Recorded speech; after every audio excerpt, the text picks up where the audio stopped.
You do Mi Gente, Mi Cultura Part 2 or whatever. I remember that album. That album changed my life.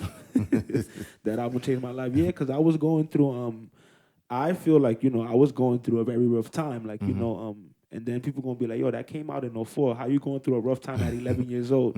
But you see how you describe Jimmy Swasso knowing everybody? Okay, so Jimmy was like a family kind of dude. Like, yo, Jimmy used to come to Templo and help my family clean up. Yeah. He didn't even have to perform nothing. He just used to go, oh no, lo voy a ayudar aquí porque estaba bajando por aquí. So, I knew Jimmy, like, from when I was a kid. And when he passed away, that really, like, I really felt like, like it took a toll on me. So Yeah. I remember I heard your second compilation after he passed away. And yo, that joint, I'm telling you, from number, I think there's probably one song that I skip on there, and it's like a reggae. I think that's the one that Gatote sings or whatever. But besides that, I hear the whole thing, even the balada that Erika sings. I'm telling you, and I don't know about you, but I'm big on skipping baladas. We don't want to hear that or whatever. But Mi Gente, Mi Cultura Volume 2, bro, that album was like, it really means a lot to me because first of all, it was a gift.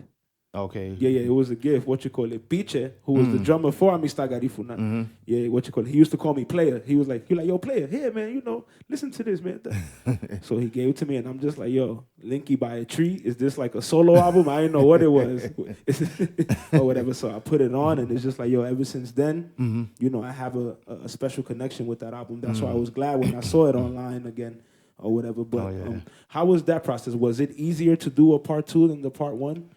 Yeah, it was easier because part 1 I did all the instruments, except for the guitar. Okay. And part 2 I called Kelvin Zapata to do the congas. Okay.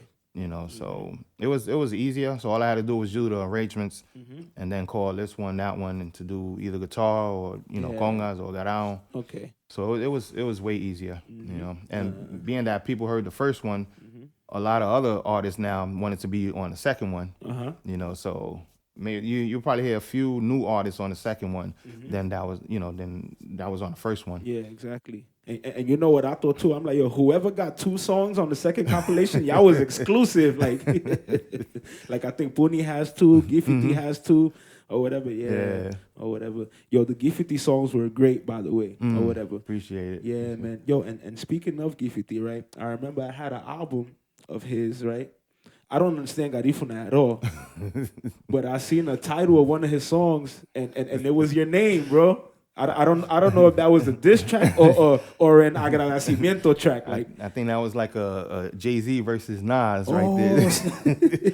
But a few people told me about the song, but just like you don't understand Garifuna, I don't understand Garifuna either. So it's like me listening to a Chinese song about me. Yeah, I'm like, so what? I don't understand what he's saying, so it don't bother me. I'm gonna keep doing me. Yeah, but definitely. Did y'all have like a bad fallout or? Nah, to my knowledge, we didn't. Okay. To be honest, we did. I did his album. Well, I think it was his only album he did, his solo album. Okay. And from there, I guess a few years later, I hear somebody say he did a song about me. Oh wow. I was like, oh well, something must have happened. Yes, which I don't know, but we would never know. Yeah, definitely not now. Yo, but you know what's crazy with you saying what you call it that you don't know. What my mind just thought of sometimes, right? Because I produce music too.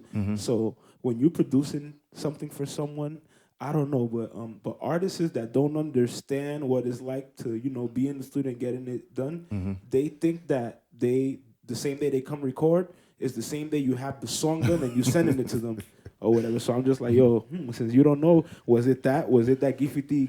Could it have been that he was waiting on something, or I don't know what it was or whatever? I don't even know. To tell you the truth, I have no idea. Yeah, but rest in peace to him or whatever. You guys did great work together, by the way. Definitely. Yeah, man. Yo, Link. So if there's what you call it, all right. So with all of these, productions that you have going on or whatever, and like I said, I understand because I produce music too, and sometimes there's people that don't agree with not even some of the things, with a lot of the things that we do or whatever. Did you go through any of that in the community where, people like, trying to like blackball you or anything, or just like, nah, man, we ain't listening to that? No, not really, because like, let's say with the compilation, that's why I put different genres on there, different types of song, reggae, ballad, calypso, punta, because not everybody, not everybody gonna like your CD. Yeah. That goes for any genre, rap, reggaeton, bachata, whatever. They're not gonna, like you said earlier, you skip, one of the songs because, you didn't like it or whatever. So not everybody gonna like, the whole thing, but they're gonna like something on that CD. Yeah. So that's what I try to do, try to make an album where, I already know they're not gonna like, all the songs, but they might like this one. Okay. If they don't like this one, they're gonna like the next one. So that's how I try to make, my albums. Okay. Interesting. Yo, if there's all right, if there's anything, right? If there's anything that you can do over, what would it be? As far as album? Yeah. Yeah. There's a lot of albums I did, so it's crazy. Yeah. I'll probably say Nino album. Okay. The mix. Okay. The first one. Yeah, the first one. Okay. I'll probably mix it different because I didn't really like, especially the Garão. I didn't really like how the Garão came out, okay. But as far as that, and maybe the third Garifuna Kids album, I'll but then again, what I know now, I didn't know then, so I can't really say it, So but changing it, those are things I would change, or those are albums I would change. Okay, interesting. Yo, so on I just I had a question because questions is coming to me too as I had Dale. All right, so then we was talking about, all right, so you did a second album for Nino too. Yeah. De Nuevo Otra Vez, that's his second one. Or whatever. Yeah, and then by that time, I hear more of the connection that you guys had or whatever. But he got a song on that album that is still big to this day, that Casa Garaba Libre. Yeah. Yo, I be backing up Nino sometimes. Sometimes we play that and I'm just like, yo, does Linky know what he's done? Wherever he at right now, because you disappeared for a little while or whatever. I'm just like, yo, wherever he at right now, does he know what he's done? Like, or whatever. Yeah, man. So how was that like producing his second album? It was good. Actually, that song was the first song we recorded. We started recording for that album. Oh wow. And like I said, I don't understand Garifuna, but when I'm recording certain people, I get a feeling when I'm recording a song. So that song, I just kept playing it back every time, and I was like, this is gonna be good, this is gonna be good, and but the process of that CD was easier than the first one, because the first one we had to go to Jake and do everything else, like the vocals and everything. With his second album, I already had my studio complete. Yeah. So, we did everything there. Okay. So it was easier. We wasn't pressed for time, basically. Interesting. Yo, another thing I wanted to talk about is I'm a fan of Kaligar band, right? The first generation. Kaligar. Yo, and the majority of some videos I have, boy, está ahí. Like right there, I'm just like, okay, Garifuna Kids was off, and Linky said, yeah, I'm going to Kaligar party tonight. Oh yeah. Yeah, man. So I'm assuming this was your favorite group too. That was one of my favorite groups. Okay. Yeah, and me and Babylou to this day, since day one, since the first time we met, we actually, y'all could call us brothers. Okay. Till now we still communicate. Oh wow. Actually, like I said, my favorite group of all time is Go By Now. Okay.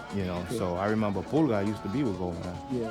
And when he went to Kaligar, I would go to their parties to see how he playing, Exactly. And I credit my style of playing the hi-hat to him and to Yiting. Okay. So that's I studied them, as I was, getting older. Yeah. And that's why I play, the hi-hat the way I play it. Okay.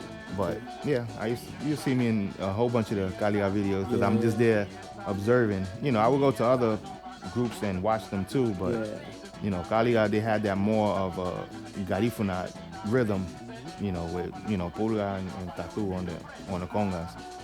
Yo, I feel like you going to all of these parties is what made your productions be how they are, because yo, it be some parties that I be seeing, like, and you know how we are with videos, when we see músicos, we get like, oh, Garifuna na kids just playing, it's like, oh no, they just chilling, they just say, yeah, we dancing tonight, or whatever. Oh yeah, yeah, definitely. So, definitely, I would go and just observe, because since I was little, that's what I used to do, just observe the groups, Okay. and just take notes, and from there, just do what I do.